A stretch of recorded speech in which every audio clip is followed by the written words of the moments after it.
histórico que está acontecendo não remete somente a dia 7 de outubro. É preciso historicizar, é preciso contextualizar. Trata-se de uma luta anticolonial do povo palestino contra a ocupação militar ao colonialismo de povoamento que resultou na saída forçada de milhares de palestinos em 1948 e a destruição das suas cidades e aldeias. É uma população que foi retirada forçosamente, quer seja por meio de massacres, no que concerne à relação do Estado autoproclamado de Israel, que se nega a partir do seu aceite na ONU, se nega e refuta até hoje qualquer resolução da ONU. Meu nome é Muna Muhammad Audi, é um nome árabe, eu sou palestina, moro no Brasil aqui desde 1992. Me ingressei como docente na Universidade de Brasília em 2009. Sou professora associada do Departamento de Saúde Coletiva da Faculdade de Ciências da Saúde, onde a gente se encontra neste momento. Iniciamos, então, com uma premissa que é fundamental, colocando história, né? E a história nos diz que a região do qual Palestina histórica faz parte ficava sob o domínio do Império Otomano. Com o enfraquecimento desse império, entram em ato, ou então em domínio, outros poderes, a saber, França e Britânia, Inglaterra. E, efetivamente, fatiam aquela parte do mundo que fazia parte do Império Otomano, a saber, Síria, o que conhecemos como Síria, Líbano, Jordânia, Palestina. E a partir desse momento, por meio de um acordo chamado Sykes-Picot, que representou duas figuras, um francês e um inglês, começa esse domínio no sentido de um colonialismo, uma continuidade do colonialismo. É imperativo utilizarmos os termos corretos para podermos sair dessa, eu diria, falácia, né? Que diz que há uma disputa de terra, né? Entre Palestina, ou então o povo palestino e Israel. Na verdade, é uma continuação para nós como povo palestino indígena. A gente está lá como povo originário milhares de anos. Tem um livro já disponível em português pelo autor palestino Nur Masalha, N-U-R, Masalha, no qual ele documenta uma continuidade de 4.000 anos da presença palestina. Eu recomendo, é um livro fabuloso, o pesquisador palestino ímpar, né? A forma como ele documenta tudo isso. Então, a partir desse período, no início de 1900 os anos 1900, pontualmente, no caso da Palestina, quem ocupa são as forças inglesas e estabelecem um mandato britânico. Esse mandato britânico dura 20 anos, é repressor. Durante ele, a gente tem uma revolta em 1925 e se estende por outras. E em 1928, apresentamos algumas semanas atrás, aqui no âmbito da UNB, na Semana Universitária, documentário relatando que em 1928 um grupo de 300 mulheres palestinas fazem uma manifestação perante o mandato britânico e dizem que querem protestar a presença crescente de grupos judeus sionistas. Esse é um outro termo que nós vamos utilizar, porque é imperativo também a gente esclarecer que trata-se de uma ideologia ocidental racista que é o sionismo, totalmente diferente de uma religião que respeitamos, convivemos, que é a religião judaica. Bom, essas mulheres foram recusadas. O governador, na época, desse mandato britânico, não autorizou a caminhada em protesto à crescente presença desses grupos sionistas que estavam também confiscando as terras E as mulheres falaram, tudo bem, não quer que a gente faça uma passeata, nós vamos protestar de carro. E isso que fizeram, de carro, 300 mulheres. Gente, isso em 1928.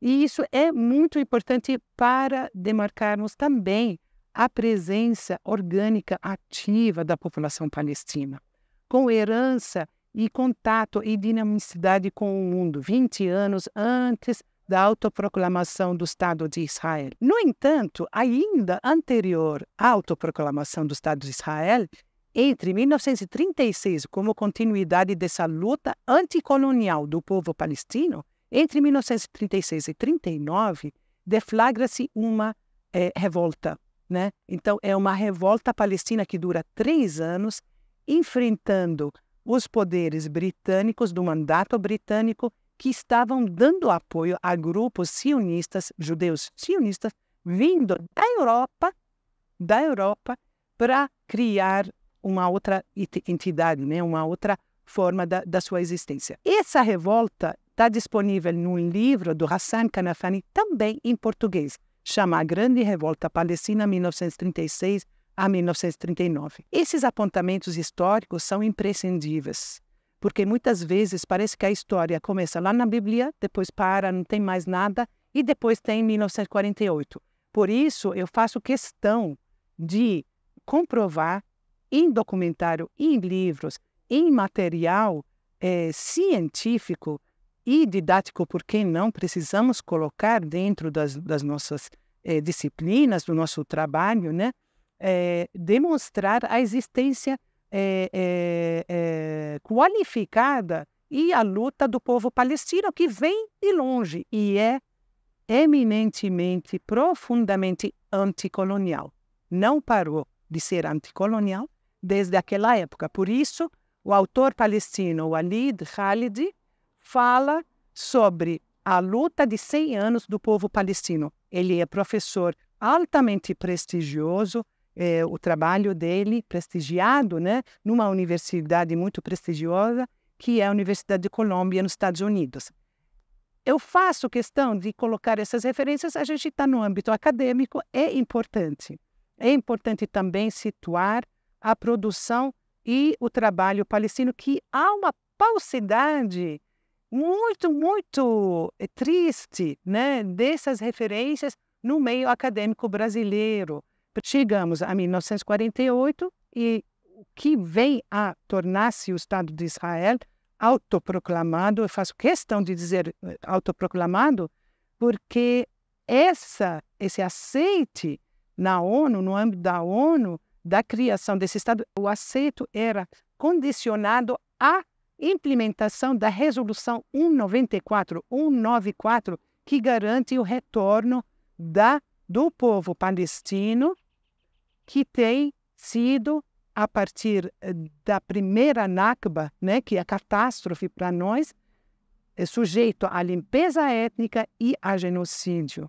E resultou com bastante violência na morte de dezenas de milhares de pessoas. Não temos os dados precisos, porque o filme da Tantura, que saiu agora, que fala de um dos massacres que ocorreram, os corpos foram enterrados. Então, o filme Tantura documenta o enterro entre 100 e 200 corpos de crianças, mulheres e homens em 1949, se não me engano, depois da guerra. Ou seja, os atos criminosos, os atos de violência continuaram, não cessaram em 1948, quando foram forçosamente expulsos da sua terra em torno de 700 mil pessoas, segundo Ilan Pape. No livro dele, Os 10 mitos sobre Israel, ele documenta isso, mas outros livros também.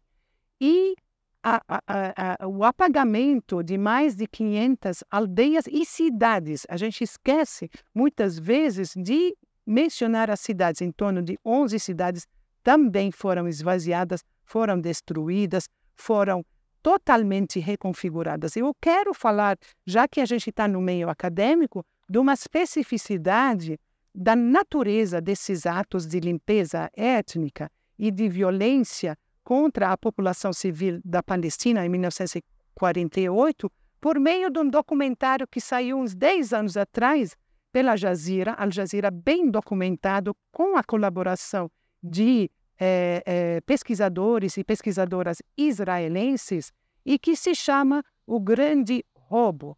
Trata-se do roubo de livros, gente, de bibliotecas. Nesse documentário fica comprovado a existência de caminhões que israelenses andavam atrás do exército, que expulsavam as pessoas, destruía casas, e esses caminhões entravam as pessoas, roubavam as bibliotecas privadas das pessoas, roubavam, e esses livros encontram-se hoje na Universidade Hebraica em Jerusalém. Então, só para dar uma noção do saque que foi a sociedade palestina, os bens palestinos foram saqueados. Isso fora o dinheiro, o ouro e tudo mais.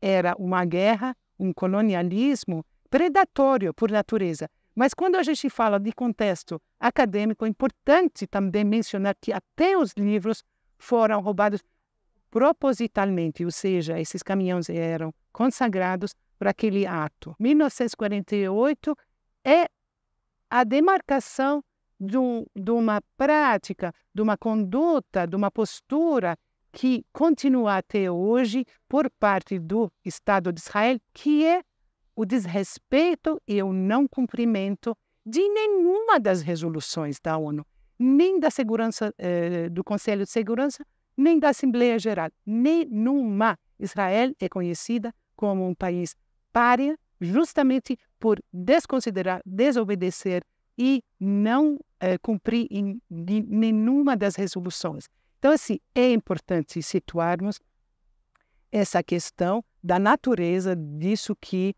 está acontecendo hoje como reflexo de um caminhar, de uma existência de Estado de Israel autoproclamado, ou seja, não ter cumprido aquilo que condicionou a sua existência, seu aceite na ONU. Israel se caracteriza, comparado com outros casos de colonialismo, de povoamento, a exemplo de Austrália, né, nos primórdios, Estados Unidos e outros, até na África do Sul, por uma coisa que não aconteceu com os outros. Enquanto que os outros expropriavam terras, expulsavam a população, mas nunca queriam fazer aquilo que Israel avança sempre e quer o tempo todo, aquilo que é chamado o transfer, ou seja, a expulsão da população palestina de toda a Palestina histórica. E nenhum outro colonialismo colocou-se essa postura. Pode ter tido genocídios, matança e tudo isso, mas nunca pensou-se de retirar de vez completamente, enquanto que isso é o propósito abertamente declarado, repetidamente por parte de Israel.